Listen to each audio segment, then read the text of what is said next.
I'm not the police either. Like I got Mexican friends that say more than me. But that's what I'm saying. I'm waiting for the police. Like I'm waiting for the police to come. Like I wait the police. I want a big black to come with a police shirt and be like, "Yo, I don't like you saying, bro." You know what I mean? Who gonna stop me? And us as black people, we like, damn, like that. Yeah, well, like as a black person, what you want us to say? How do you want us to answer that? I'm sorry. No. Honestly, just from black women in general, it sucks because I've been here my whole life and I honestly thought I would adapt to the environment. And I have in a way. I feel like I've become more resilient when it comes to obviously racist remarks or something slightly offensive, because I used to be the type of person that would get offended at every little thing. For example, a Hispanic person saying the N-word. I don't care enough anymore because this happens literally too much. And obviously there's nothing I can do. Right, the Chandler, Caesar, he's a Hispanic man. He got together with the director of HR and the board of trustees, and they came up with this plan to get rid of black employees at high positions. Oh yeah, I saw this. They did anything from putting false complaints in their folders so they could get demoted or get fired, and then they replaced these black employees with Hispanics. Hispanics went up, the hiring for Hispanics went up 50%. These three individuals orchestrated the plan. Community College is facing a $100 million lawsuit. Hundreds of African-American employees, both past and present, say they faced racial discrimination while working at HCC. Channel 2's Roseanne Aragon is live tonight with a closer look at what this new lawsuit claims. Roseanne? This lawsuit was intentionally filed today. The plaintiff tells us she represents many. Houston Community College slapped with a $100 million racial discrimination lawsuit filed on none other than the Juneteenth holiday. The case is Zelia Brown, a former employee who says she and others have been racially targeted by HCC leadership. The suit also reveals an email chain from Chancellor Cesar Maldonado, which states now we Hispanics are going to receive preferential treatment. This is a pattern. That's something that is methodically and deliberately done to ostracize that individual. The suit names Maldonado, HR Director Janet May, and Board of Trustees member Adriana Thomas, claiming they worked intentionally on a, quote, and these are white Hispanics, developed systematic, entrenched, and wildly successful campaign of race and sex discrimination against top-level black employees, stating that 90% of the longtime black professionals at HCC have either been terminated or demoted, while there has been a 50% increase in Hispanic hires and promotions. Whether it is demoting them by pay, placing them in a lower level position, creating schemes. Brown says it happened to her. In 2016, she was hired to advise on grant use and compliance. In 2018, when she found what she believes was a clear pattern of misused funds and spoke up. Every avenue that I would go down, they would present an obstacle. But the lawsuit cites other alleged tactics, including padding black employee personnel files with false complaints. For Brown, they just immediately placed me on administrative leave. In March, she resigned, and there have been dozens, as I've said, that have come forward. This is why it's important to know Spanish in 2026. So I'm in the gym right behind me, and as I'm doing shoulders, a black woman walks in, and she has this big, huge blonde afro. It's quite noticeable, but it's her style, so I don't really give a damn. So she walks past me, and she sets up her bench next to two Latino males. Them not knowing that I understand and speak Spanish, this is what I hear. Oye, primo, mira esa mujer, que fea. Mira esa mujer, que fea. So in front of a black woman's face, you just said, look at that ugly woman. Literally 2 feet from her. So I drop my damn weights, because you're not finna talk about a black woman in front of my face like that. So I go to him, I say, papi, ¿qué le dijiste a esa mujer? He's like, no dije nada. I said, no, tú dijiste que esa mujer está fea. Te escuché. He's like, no, papi, es que estaba mirando una foto. I said, okay, a ver, let me see the photo. And he's like, ya me voy. Curse these racist Latinos out. Do not be scared. Hello, ladies and gentlemen. Thank you for tuning in. And today, let's talk about Texas for a minute. And this time around, we're not talking about the barbecue, the booths, and also the slogans which says that everyone is welcome. I mean, what's happening behind these institution doors? What's happening there? Because it seems to be so quiet, seems to be so deliberate, and it has this some sort of clear patterns. And because every time someone comes and says that racism is so exaggerated, you come to think about it in stories like this one we are covering right now, and you'll come to realize that nothing is exaggerated. It is so real, it is so systematic, and to some extent, it is so brutal. That I'm constantly pushing for unity between communities. Majority of the black people in the comments are stating how they get a lot of disrespect from the Latinos, and majority of the Latinos in my comments are actually really disrespectful to the black community. And I've been pushing for unity because these protests are not where we're going to unite.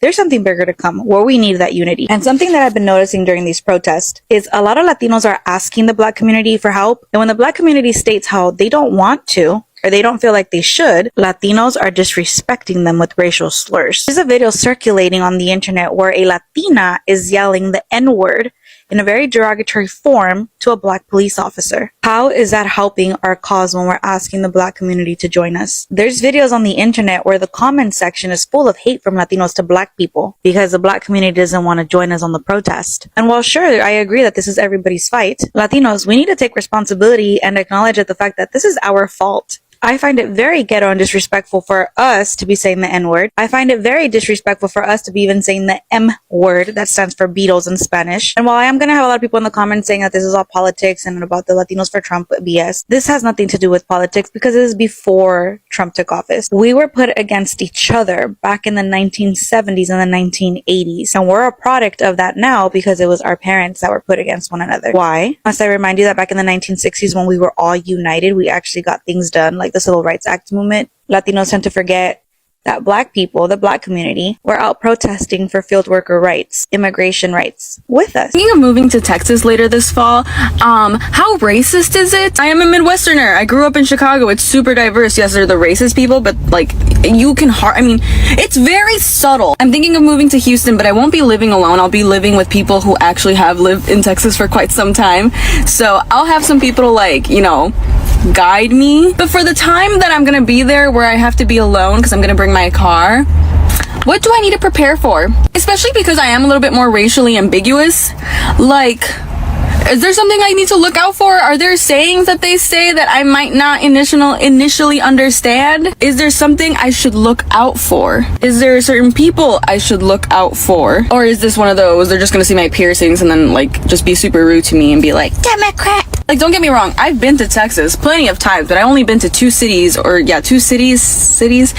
Texas, and that's Tyler, Texas, and El Paso. Those aren't the most big city, Boyfriend, I'm nervous. $100 million lawsuit against the Austin Community College, and this one was filed on Juneteenth. And at that time, that's so meaningful because we have seen that there are hundreds of black employees, past and present, who are actually telling the same story. They were just overlooked. They were not just overlooked. They were not just unlucky. These people have been removed, and they have been removed deliberately, methodically, and also from these kind of leading positions. They are also being removed from these places of influence, from their careers which they have built for some time. And now, after examining this story, you come to realize that some actions seem to be so methodological, and others actually seem to be so deliberate. And it is not actually one or two who have been isolated. It is actually a widespread, and it seems to be so coordinated because a lot have been affected, not just two people or three we can excuse, but it is so widespread. Now, according to the lawsuit, around 90% of long-time black professionals at that HCC were either demoted or fired. And what's actually alarming is that the Hispanic hires and promotions have actually jumped with close to 50% in the same period. And this seems to be so rhetoric, because how is it that when the black professionals they are going down, the Hispanics hires and promotions are going up? So that actually sounds a red flag. And now this is not an attack on Hispanic workers. The focus is how and how this power has been used, how our race have been weaponized, and how these careers have been actually dismantled. You don't actually come and lose nearly an entire group from leadership, an entire group to emphasis on that, while another group actually rises unless something is actually starting this kind of things. And that's not actually luck, it is a strategy, because how is it that a major group just loses its positions of power, positions of influence, and another one rises immediately? You know, that kind of a pattern actually sounds an alarm to a lot of people. If you're a Black person who's tired of hearing non-Black Latinos say the N-word, stay for a second. Okay, since I'm Mexican, this one is only going to work for Mexicans. So, what are the bullshit excuses that non-Black Mexicans always give you when they're saying the N-word and you call them out? Like, my Black friend doesn't care if I say it. I said the A version, not the ER version. Okay, pues. Okay, I want you to look at that Mexican in their face, and because I'm your Mexican friend now, okay, I'm giving you permission to say this. Look them in their face and call them a Bina. No. Not the ER version. Not the ER version. What up, my Bina? Oh, you don't like it. Oh, okay. But I said the A version. I didn't say the ER version. Because why is it that Black people are the only ones that have to put up with other races taking and using their slurs as slang? Why are you fighting so hard, tooth and nail, to try and say the slang version of a slur? Ask yourself that shit. Oh, cause like we grew up together, like I grew up around like a lot of Black people. You're like 30, dude. The history of that word goes way longer than however you've been alive, how much ever that is. She cooking, Even if bro. your Black friend gave you permission, that's one Black friend out of every other Black person in this country. Far more Black people are offended by that statement coming out of your non-Black ass mouth than your one friend. And if you're Black, I know you already fight hard enough. I'm just giving you a little bit more ammo. Call a non-Black Mexican who says the N-word Abina today. And now the lawsuit actually claims that personal files were also provided with complaints, and that they have not actually reflected into the reality. And we have seen that there are words like obnoxious, disrespectful, and are difficult. And we all know that if you've ever been in these kind of workplaces, words like these actually are so elastic, because whatever a person in power wants them to mean is actually what they mean. So these people are now coming ahead and speaking up. They are not aggressive. They are just asking questions, and they want to understand how is it that we are saying that these people are difficult. But if these people speak up, they show that they're not aggressive, they're just asking questions to get answers. And now they've been labeled as difficult. And now they are being forced to just do their job too well. And now, when they do that, they are now called the threat. But one employee was hired to actually monitor and diagram this kind of compliance, and to make sure that these funds were actually misused. And they have reported that there's misuse of funds, and they was also put on administration to leave immediately. That's not an oversight. This is a punishment, because how would you do that if you're not trying to punish someone? And this pattern is not actually limited to colleges, construction sites, and also fast food chains, the corporate offices, everywhere. So if it was just in one industry, then it would be understandable. But now that it has cut across all the corporate fields and places where these people work, then this shows that this thing is a pattern. And we have seen that Black employees actually get promoted, and a new management comes in, and this kind of standards actually shift, and mistakes that actually never mattered before now are actually coming to make these careers end. Meanwhile, everyone else actually continues to without this kind of interference. You'll wonder, why is it that the other communities, especially the Hispanics, are continuing to work without any kind of that interference? Then you'll come to realize that it is actually so selective enforcement. And this kind of a selective enforcement is one of the oldest forms of discrimination there is. And it has been hidden in rules, hidden in this kind of procedures, and still it is so devastating. So, Black Texans, actually, especially the Black women, have talked about this kind of hostility daily. They've been calling out for this kind of hostility, and slurs have been used casually, and they've been restricted openly, and also exclusion in these also social and dating circles, and the pattern actually has started to emerge. We've seen that lighter skin, white passing features, and also closer proximity to whiteness. Those people actually get more patience, more opportunity, more grace, and this is not opinion. It has lived the experience to repeat over and over again. This is something which these black people have seen for quite some time, and this is not about the intergroup, tensions and the phrases that is just to shoot these people to avoid looking at the truth. And we know that this is all anti-blackness, and it does not even care who is actually welding it. It it shows that how power doesn't actually make someone fair, and being actually marginalized once does not actually stop someone from actually marginalizing others. And we have seen that this is not about identifying the villains, it is about recognizing what the system can do and what system does each and every time when it comes to black people. And right now, those systems are actually displacing black professionals financially, professionally, and also psychologically.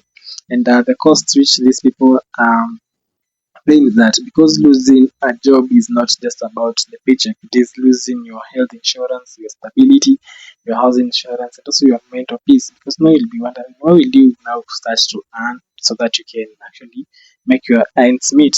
And people are actually forced to develop a thick skin just to survive in their workplaces, and that is actually very hostile. And that is not resistance, that's endurance under pressure. And now no one actually should have to endure that kind of reason just to pay their bills.